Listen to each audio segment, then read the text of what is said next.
Good morning, everyone. Welcome again to our MLI Level Up webinar. Today, our webinar is entitled Resilience Rising, Understanding Trauma After a Natural Disaster. During the month of June 2024, just last month, right at the start of the hurricane season, 9 Caribbean territories were hit in some islands by a Category 4 hurricane. I was terrified, to say the least. When I watched the weather and I received the updates from the Met Office and the Government Information Services, it really was terrifying. But apart from hurricanes, there are other natural disasters that we contend with in the Caribbean.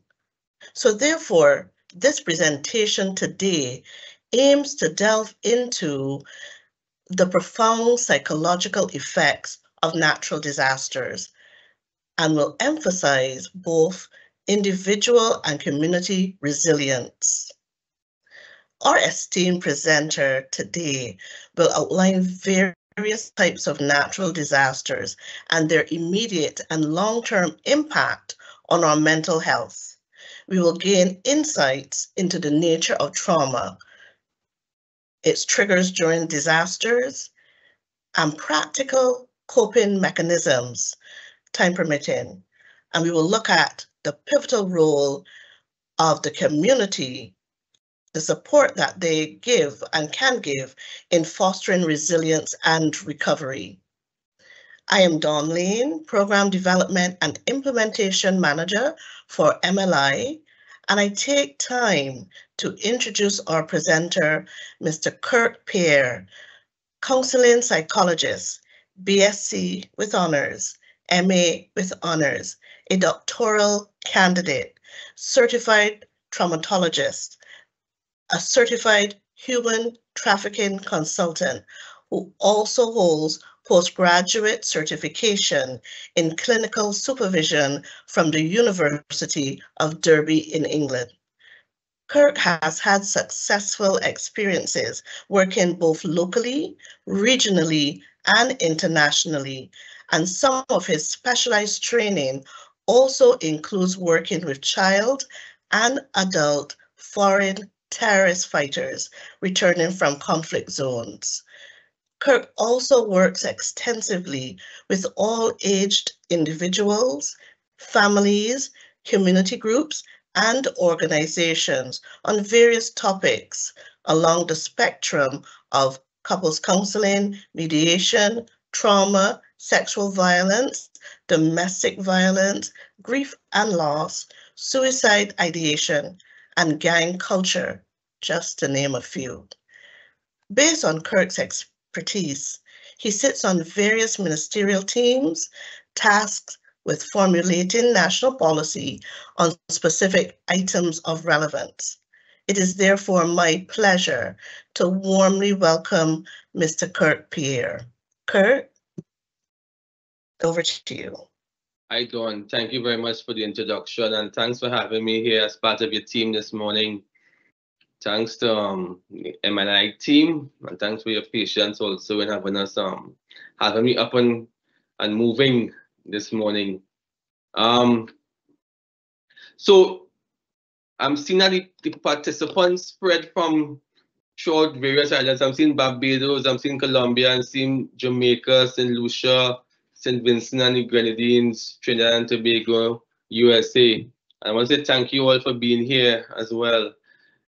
And you all could have been most places this morning, but you all chose to be with us this morning, with myself, for the next hour, having a conversation on trauma. I know that some of the islands would have had a very unfortunate situation in terms of the recent hurricane. But even before that, there were situations with volcanoes, and there were just a number of natural disasters that we would have experienced throughout the region in recent times. And recent times is relative, right? Because as we deal with trauma and disaster, the brain just stores things differently. So even the naturalness of rain where some persons could say singing in the rain, for us who live in this part of the world. So I'm from Trinidad. The rain is just not a natural thing based on certain experiences and losses that we may have experienced. So thank you again for being part of the team and for being here this morning as well.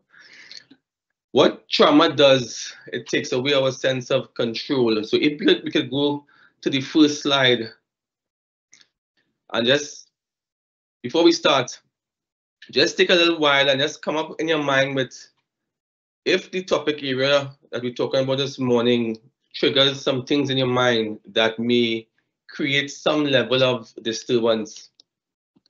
If you could just write down that name of somebody who you will call in case you feel aroused or you feel difficulty, or that one person that you find it to be a safe space, or what you could do is visualize a safe space. Sometimes you could also breathe. So for the sake of the exercise this morning, you could probably just, if you feel the stress, put your hands on your knees and you could inhale for the count of 4, hold your breath for the count of 4, and exhale through your mouth for the count of 5. And while you're taking the breath, think about your toes, think about your calves, think about your thighs, think about your stomach, think about your chest, then think about your head.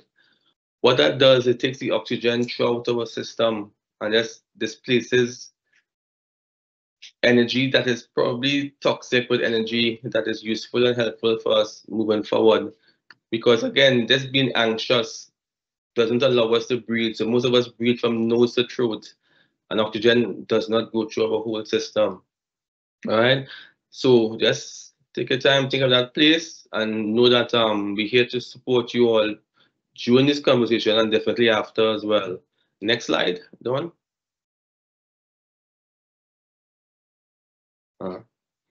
So you may be asking, am I in the right place, right? How do you know if you're in the right place? Well, let's do a quick check. You may have experienced a trauma-based event that is present or historical. So how trauma works is that it does not only activate in the here and now, but it brings back up those tapes that playing in our hidden brain, unconscious self that just keeps going and going and going. And one event just leads to the opening of those tapes that we think hidden or displaced, right? So you find yourself doing things to numb or distract yourself from particular feelings. You can't find the ability to forgive yourself in terms of how do I move forward. You're feeling the wear and tear of your mental state of your body. So your system is speaking to you. Just wake up in the morning with various aches and pains. And why am I feeling this way? Although I may have gone to the medical doctor for a check and they have seen nothing is wrong with me, yet still the body keeps the score. What is the score that my system is keeping at this point in time? You may find yourself noticing that your thoughts are just going wrong in circular motions. So it's not really what you want to, it's something like in prayer. You're trying to pray, but you keep saying the prayer over and over and over, or you're reading a book. But before you go to the next page, you have to reread the page that you're reading all the time because your brain just seems to be distant or spaced out with what's happening with you. You feel like you're not healing. So every time I'm in this situation here, I feel as though, yes, today's a new day, but I still feel like how I felt yesterday and the day before that and the month before that. Loss of appetite, sleep. So sleep and appetite are sometimes like the first signs that the system shows to us when it's in distress. So sleep is affected, appetite is affected, and you feel unsure about the way to move forward. If any of those things, or at least 3 or 4 of those things on the list speak to you, then maybe at this point in time, you may be experiencing something that means that maybe this morning you are in the place that you're supposed to be at this point in time. Next slide.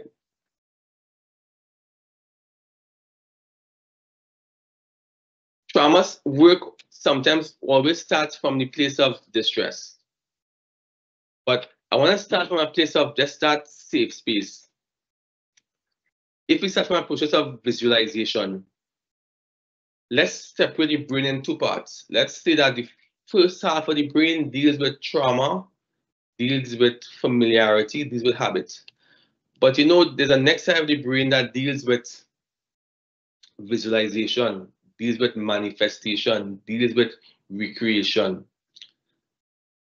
So maybe if we, and you may think that this does not work, if all of you all sit where you sit right now and just think about a car that you really, really like, a car that exists on the roads of wherever place you are in the world.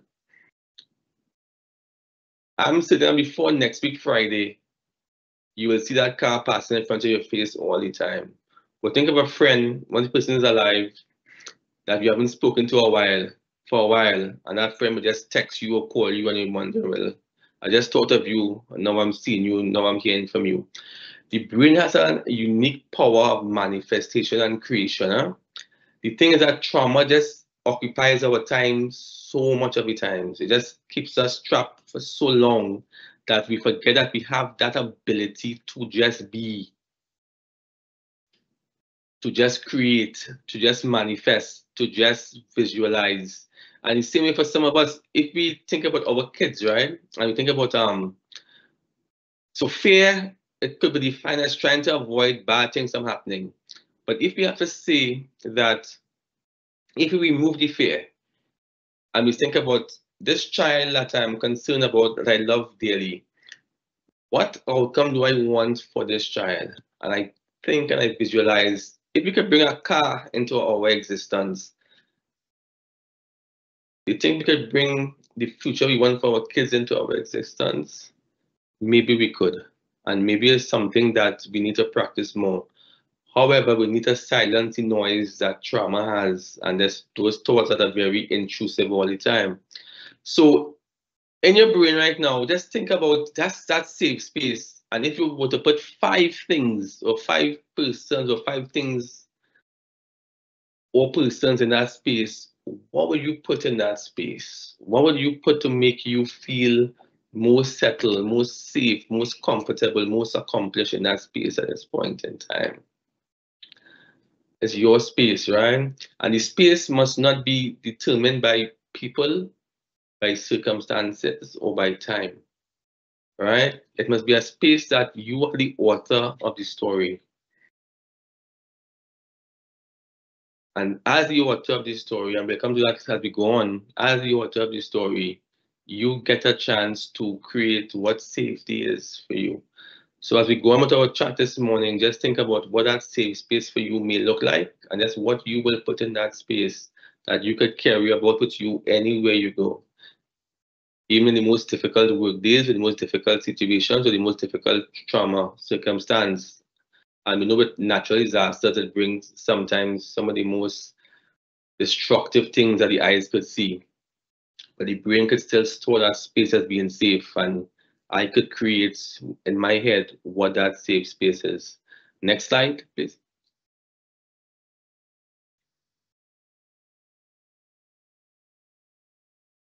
So trauma. I want to think of trauma as this. It's not what's wrong with you, but it's what has happened to you. So you may think that I have experienced this natural disaster, and because of that, I'm experiencing all these things, or something is wrong with me. But you know what? You are a victim, and you would have been through something, and something would have happened to you. So I want you to focus on the 3 E's, all right?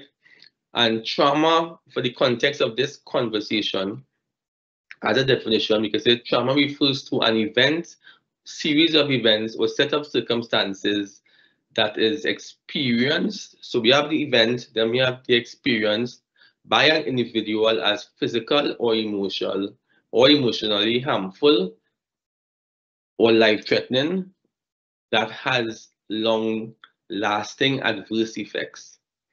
So I had an event, I experienced this event, and these events are having long-lasting negative impacts on my system, right? It's important in trauma work for everybody who has experienced an event to get a chance to share their story. sometimes there are vulnerable groups in this. So there are children who would have experienced it, and there are elderlies who would have experienced it as well. And we be able just think that our support will take care of everybody. But we all have a story, so we maybe have experienced the same event, but the experiences of that event and the impact of that event is not the same for all of us. There's an African saying that goes like, if the story of the jungle is told by the hunter, the animals will never be glorified. What that means is that if trauma tells your story for you, you will never be the hero in that story.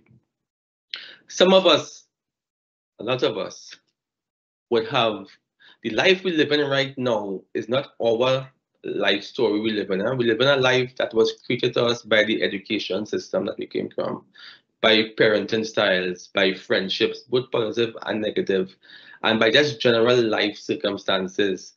So if you were to write your story, what would you write? And you may find that if you write your story as you are the author of your story, that you may shift from a life that is based on survival and existence and go into a life that you could truly live. Because some of us have not ever lived. Some of us survive and we exist, or we exist and we survive. And trauma, life experiences, difficult situations just have us trapped in that cycle. But coming out of that cycle, the author of the story, and if you are the author of the story, more than likely how you write yourself into that story, you will write yourself into that story in a way that allows you to live your life from that story. So again, the event, the experience of that event and the effects of that event, of those events, kind of what makes up a trauma story or a trauma circumstance. And remember this, it's not what's wrong with you, it's what has happened to you. And for many, many times and circumstances, it's easy for us to blame the victim. And as we come to that at some point in time in our chat this morning, we will see that if we see it through the lens of what has happened to me, then we are allowed to also impart things like empathy and grace to the self and to others around us and helping each other move forward. So as a community, if we see it through the lens of someone else, then maybe our perspective of that person's experience, although the experience may be the same experience that we experience, we may find that it's not actually the same experience that we experience, although the event may be similar to both of us. Next slide, please. So in terms of trauma and the reactions of it, certain telltale signs, again, nightmares, flashbacks, reactions to trauma reminders, avoidance. So in some situations, right, the brain tries to dissociate from the experiences that it would have had.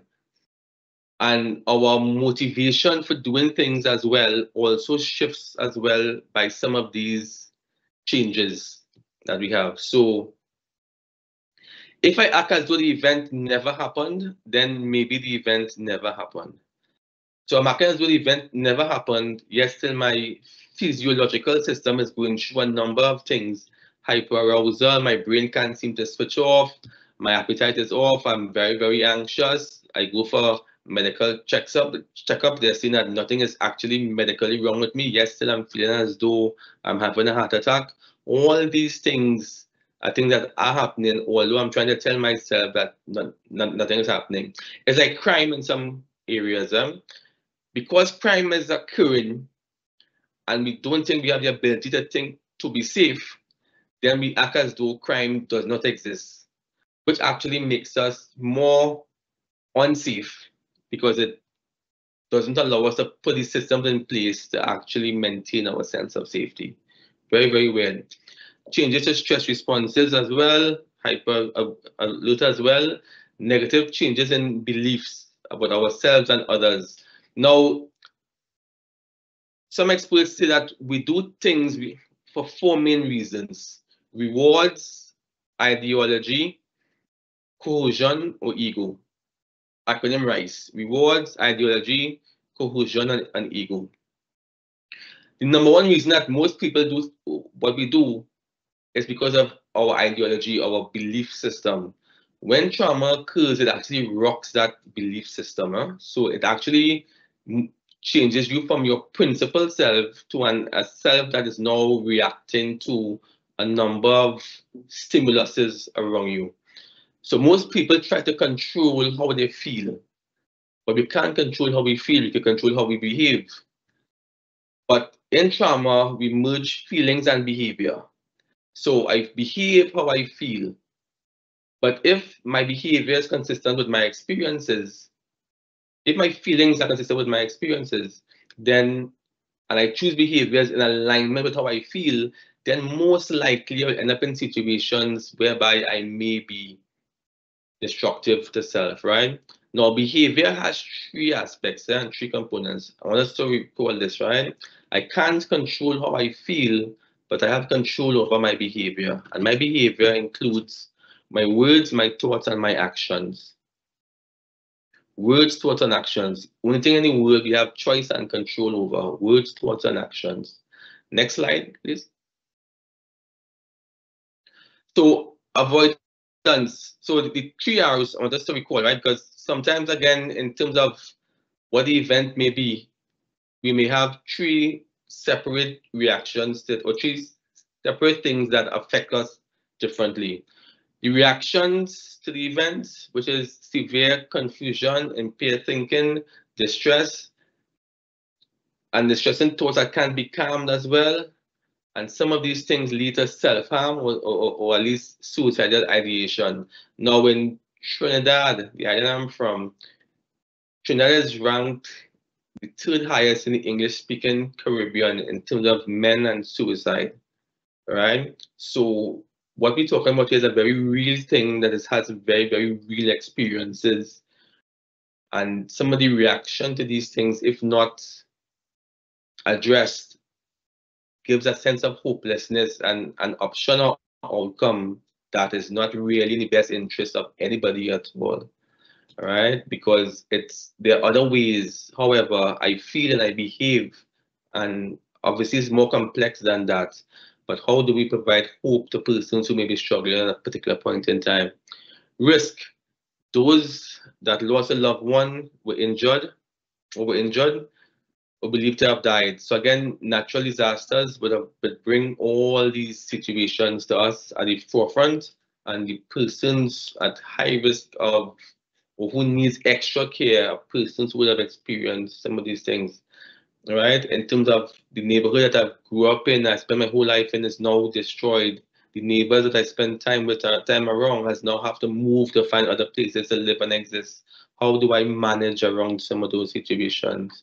Resiliency. So we all have a natural term in terms of existence. We have all evolved over multiple years to be here, right? And sometimes with these natural disasters and trauma, it takes away that ability to cope, right? Family support. Some of us would have lost persons at a point in time that no longer is able to give us that particular support. So with the reactions, with the risk, and with the loss of resiliency, again, we just need to pay particular attention, and we see that those persons may be in need of other particular type of help and support to get over the particular experiences. So just saying to move on, or just saying that you will be okay in some situations may not be enough for those persons. Next slide, please. Unhealed self. How do I know that I'm working along my unhealed self?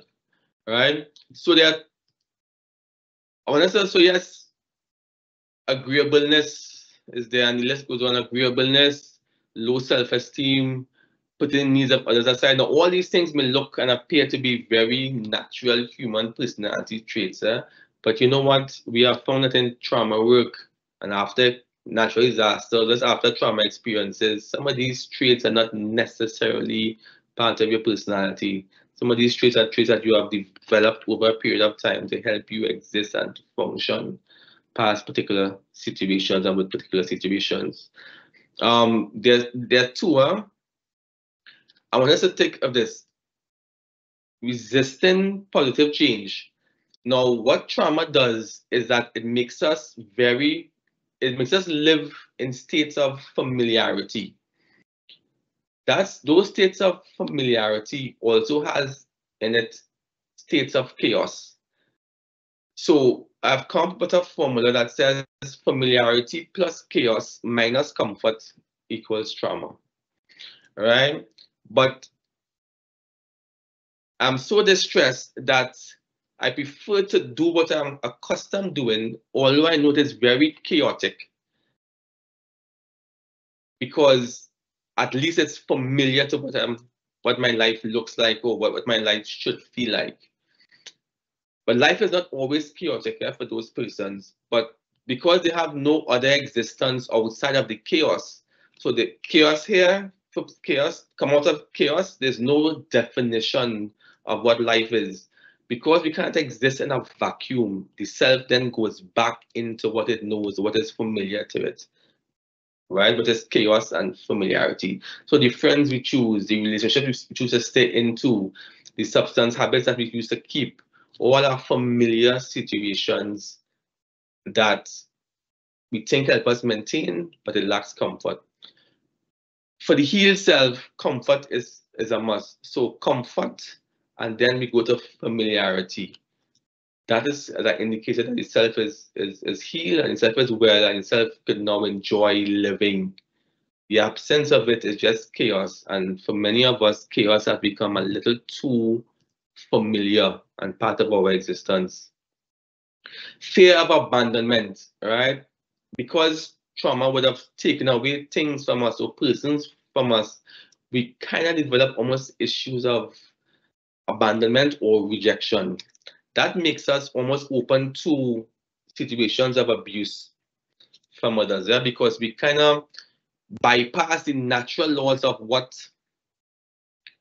trust looks like, right? So in trauma, we go to trust as in, because I know you by your face and I like you, I trust you.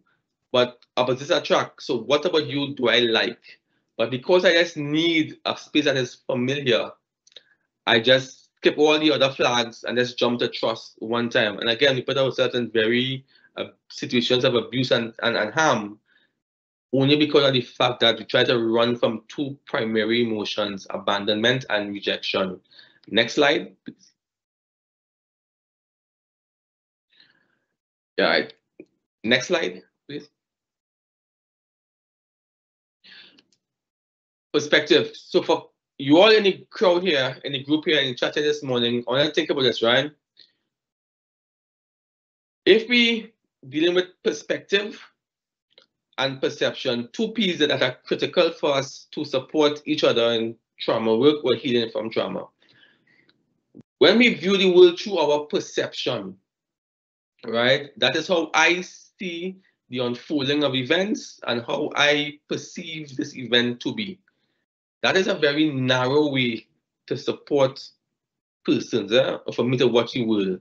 If we shift that perception to perspective, I'm now able to see my view of the event and also to see your view of the event and how the event affects you most of the time. So I've now shifted from a narrow view to a broader view, and that broader view, which is perspective, gives me a more realistic outlook as to what actually is happening or has happened, right? So for some of us who are in charge of employees and workers, parents, right? My behavior in coming to work late is not only because I'm a late worker, it's because I'm affected by something.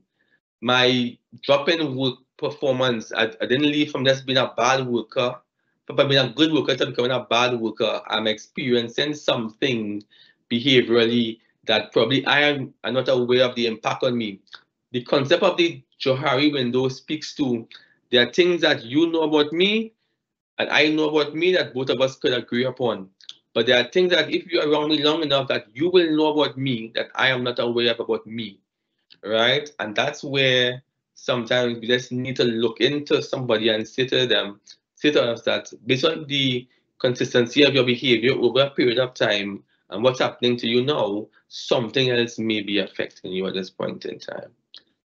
Next slide. Right, so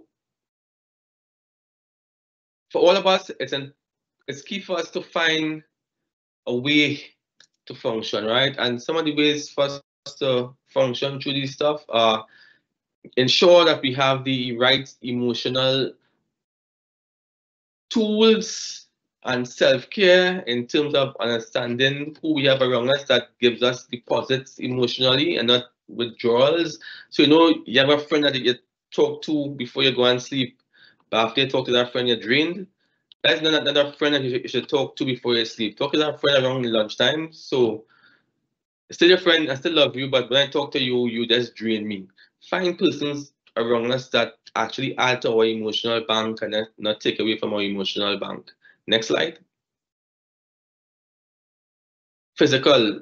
Get up, exercise, move, breathe, rest, medical evaluations. Let's get ourselves physically well for us to deal and overcome what we have experienced. Next slide.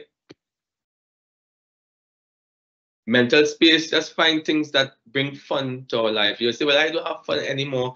Well, you don't have fun anymore, then create a self that finds something that finds fun in it. But you can't exist just with your IQ self or your professional self guiding your entire self.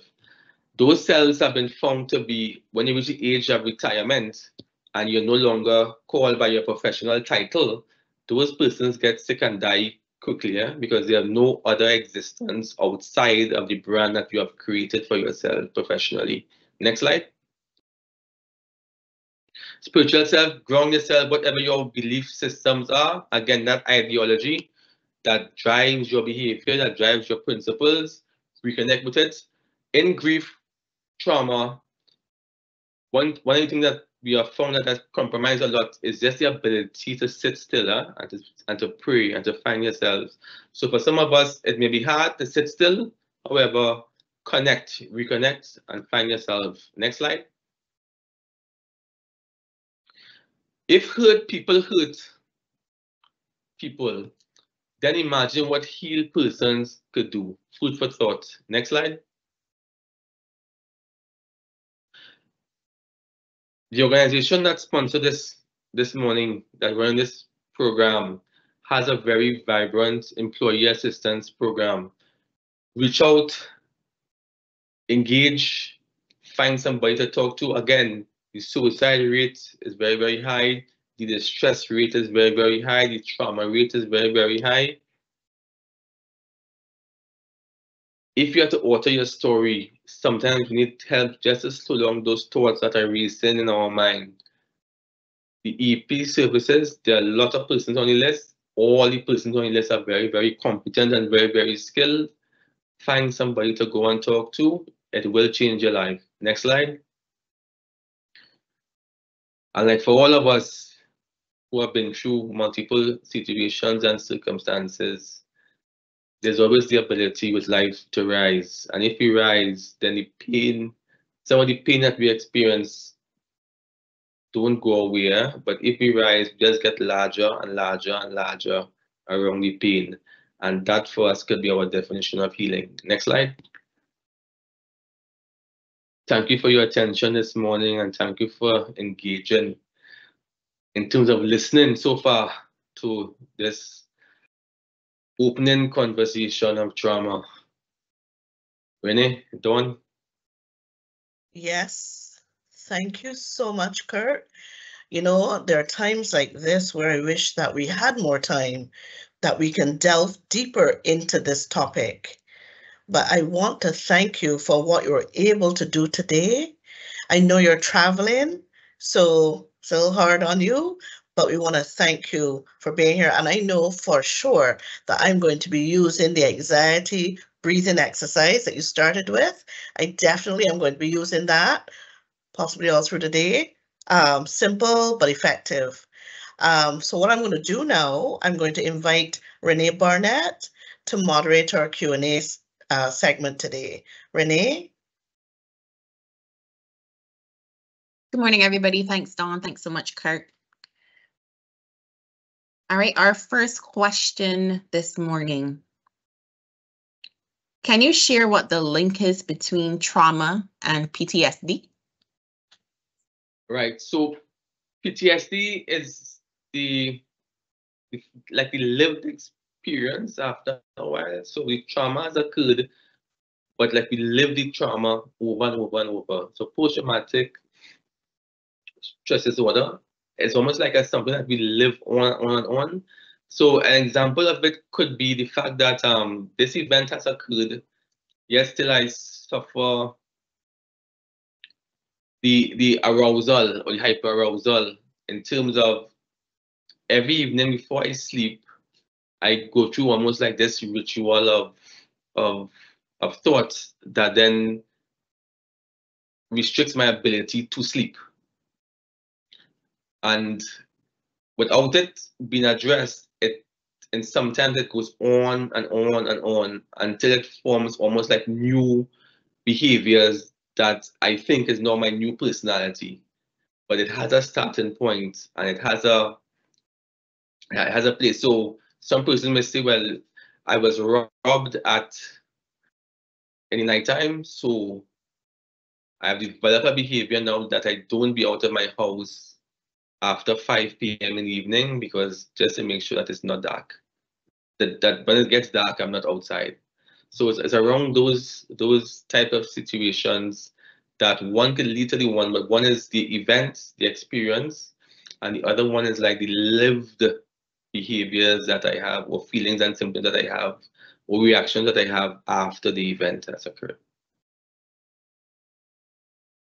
All right, a good follow-up from that would be, let's say we're still we're not even in the middle, but we're still in the hurricane season. For those islands that would have been affected, yeah, every time they hear of something coming again, how then can they cope? Because I could see how it could possibly be repeated PTSD for them. Right. Right. Yeah. So it's but, and again, if we stick to the fact, what are the facts that could make us safe in this particular situation? So the facts are that if we live in particular regions, like our region, there's a dry season and there's a wet season. So from June to December, that's the active hurricane season, right? But the trauma from the experiences exists when, again, even with the basic thing of the rain clouds settling, my system goes into hyperarousal. We start to spend days like this, huh? We stop checking days as good or bad days. We start to check days as incident-free days or incident-based days. So my good day is based on the fact that I did not have an incident today. What the system does is that because the brain is hyperaroused, the brain, instead of going aroused with risk, down with no risk, the brain gets stuck in terms of, because I can't do this up and down for 6 months, let me just stay hyperaroused. So it just stays almost like on and hyperaroused all the time. So you and your kids, on your partner, and your spouse on a chair, watching a movie for the entire day, but yet still you wake up the next day still exhausted, and you say to yourself, but why am I tired when I had a relaxing day? You think you had a relaxing day, but your brain was just concerned about every single thing around you. And that's not a very healthy and active way for your brain to actually work. So one of the ways around that is preparation. If I'm prepared, then it gives me the ability to control what I have control over. And preparation means following the advice of whatever the management experts in terms of the disaster experts in your area explains what needs to happen at one particular point in time. Once you follow the steps in that, then you would have behaviorally control what you have control over. And that should start to bring the brain down from hyperarousal. If it's still happening, then there may be other things that are actually happening there that your brain is not checking or marking as events or trauma events. All right, thank you. Thank you so much. Moving on to our next question here. You spoke of manifestation and visualization. So are you simply saying think positively, all the time, or do you mean something a little bit more than that? Yeah, so a little more on that. So if you're thinking positively all the time, I'm not sure if that's also a healthy state. That could be a state of dissociation. So I'm not sure anybody thinks positively all the time. And what we mix up sometimes is persons with high confidence. Mix up high confidence with high self-esteem. It's not the same thing, right? So high confidence could be our actor or actress self that goes out and faces the world, right? So we do what we have to do, even though we don't feel the right way all the time. That doesn't mean that our self-esteem is where it should be, right? The pain sometimes comes when we go home and we take off the mask and then we look at our true self and then we see that we really not where we're supposed to be and we go through all the emotional states. I'm saying that if we understand how the brain works, then we know that the brain has the power of visualization and manifestation, right? Now it comes down again to your belief system and your ideology, right? What does your ideology speak to? Does it speak to a sense of hopefulness? Does it speak to hopelessness? What is your motivation for doing what you do? Right? Are you doing it because it's just what they say that I have to do? So it's tied into something that you know that if I believe in this, then this is going to happen. Some of us from childhood would have experienced some very, very serious situations in terms of trauma, in terms of sexual abuse, in terms of just negative words from others. Those experiences would have compromised our ability to be hopeful, our ability to see ourselves as anything more than those words would have said. So even what we say to ourselves now is not what we say to ourselves. We sometimes just repeating what those other persons or those experiences would have said to us at that point in time as a child. Right? So we may need help at first to silence those thoughts, to address those thoughts, to heal from some of those experiences. Then we have the ability to visualize, create, and manifest.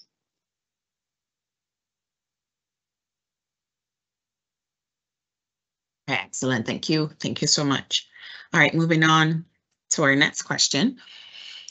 Does coping with trauma ever end, or is it really a continuous journey? Yeah. So that's a good question. The thing is, this is again perception and perspective, and what is trauma for one person might not be a trauma for somebody else. So you're in any workplace, and unfortunately, you hear that somebody who works in the organization has died, and that's a person that you don't really know well. Yet still, your tears are very uncontrollable. And you say, well, why am I crying so for this person? Because what you're crying for is sometimes not the person, but your own pain that that person represents. So those tears are sometimes for the parent that you have lost. Those tears are sometimes for the situations and experiences that you have lost. And that event just triggered you to a place that it brings that, right? But once we are alive, we always have things to deal with and to cope with and to heal from, right? So it's not a story that I am okay and you're not okay, yeah? And that's why we have to always apply grace to each other and apply that empathy to each other and just ensure that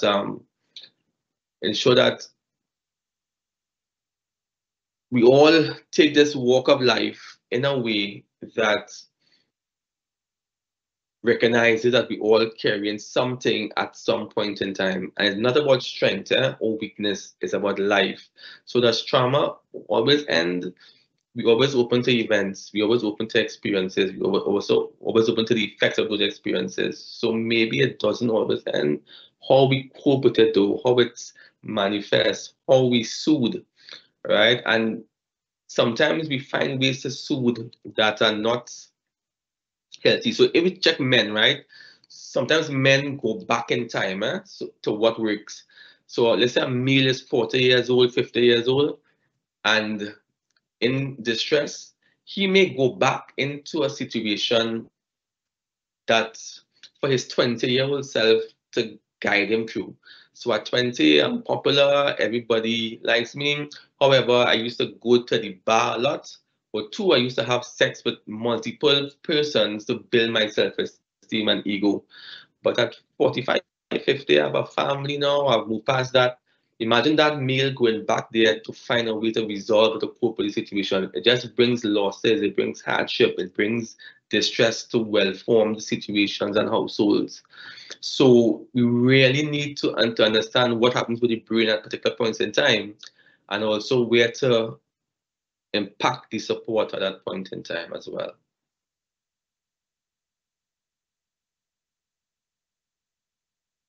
All right, great. Thanks so much for that detailed response. Appreciate it. Going on to our next question here. As a manager of a team, what might be some of the telltale signs displayed by an employee in the workplace that may be an indication of trauma? Right. Good question. So that's broader. And again, a lot more information will be needed on the employee himself or the circumstance himself. But I will say that we could really check behaviors by clusters. So if you know somebody has been pretty consistent with whatever behavior they had over a period of time, and that behavior has changed, then it's good to look into what has been happening. Right? Sometimes in some organizations or some groups, after work on a Friday, persons may go out for a beer or two, but you start to hear stories that instead of a beer or two, this person now drinking 6 beers. You say, but is it that this person now less like more beers, or there's something else happening with this person? So substance use, that in terms of just workflow and how the person starts to function work, it could be something with the physical appearance, it could be a change in mood and attitude, it could be a number of things that is happening, but nobody just injures themselves in the workplace. And nobody just starts to compromise their ability to take care of themselves or their family just so. There are circumstances, but that's very, very, very rare. So obviously when something is happening, there's usually some distress behind the scenes that's happening, right? The person who is in the distress, again, may not know that I am displaying these behaviors. So I may think I'm speaking to you normal, whereas I may be shouting at you.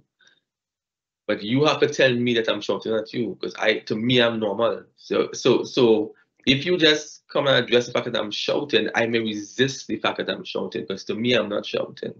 So it needs a skilled conversation to show that over a period of time, these are the behaviors that I'm observing, and maybe you need somebody to go and talk to at this point in time that may help you to resolve the situation or support the situation at this point in time. And that usually works, right? Sometimes we find that the managers or the leaders try to become the therapists in the workplace, and those things after a while end up in situation that doesn't help the organization or doesn't help the worker that you're trying to support. Right? So if your company or your organization has an employee assistance program, involve the professional. You could do something like a managerial referral, whereby the person now the professional has to then send back a report as ethical as possible, but something that highlights to you that something else is happening and something is being done to support this worker through this particular point in time. Really? All right. I think we have time for just one more. You mentioned, the shouting or the lashing out, etc., the excessive drinking, but can it manifest itself and cause sickness in the body as well? Yes, so it does. It does cause sickness in the body, and this is stress kills, and stress kills, It really kills, right? So there's two types of stress. There's the stress that we need to function daily and carry out our tasks daily or to do exams, and that's eustress, right? But when you talk about stress in this context, talking about distress, so that's when stress reaches a peak and now starts to have particular effects and impacts on our organs and our heart and our blood pressure and there's various levels of organs and systems, right? And these things occur over a period of time that cause lifestyle diseases, or in some cases cause situations that are over a period of time, if left unchecked, become irreversible. The good thing is that once checked in time and once found, or once we address the issues, most of these situations are reversible. And they've even showed that some of the situations that we're struggling with in terms of like hypertension, for example, that in some cases, with the advice of your experts as well, medical doctors, in some cases, dealing with the trauma of the brain, because this research that speaks to mental health and gut health, that once we address the issues of stress and trauma, that it actually has a direct impact on our physiological functioning and the reversal of some medical diagnosis as well. So yes, it's stored in the system. However, when dealt with, it has been found in some cases to be reversible to what persons are experiencing generally. All right, excellent. Thank you. Thank you so much, Kurt. I hand back over now to Dawn. Thank you, Renee, as always, for moderating. And thank you, Kirk, Pierre, for taking the time today to share with us on this topic that just seems to open into more and more pockets. And of course, it is something that we can delve further in, hopefully another time, your time permitting.